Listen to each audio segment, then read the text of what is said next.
Добрый день, YouTube. Ну, на гольфе вот опять вырисовалась проблема.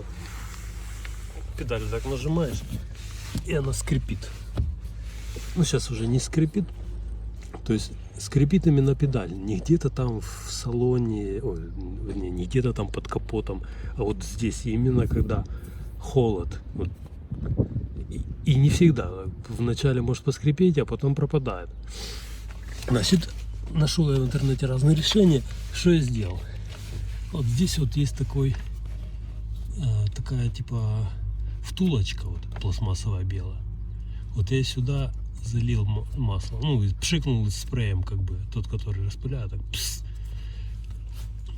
Еще советовали, вот здесь вот шток такой ходит внутри, он там вот тут упирается, туда еще чуть-чуть. Ну, мне хватило вот сюда сбоку, раз, два. Спрей, смазка, спрей, ну как дезодорант, пшикнуть, и все, теперь педаль не скрипит, ничего не происходит, холодно, не холодно, пофиг. Вот такое небольшое видео про то, как избавиться от скрипа именно в салоне, именно когда нажимаешь педаль. Смазывается втулочка белая. Ну, как вариант, можно еще пшикнуть этого масла на шток.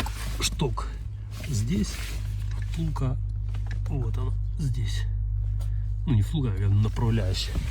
Ну вот и, собственно, все.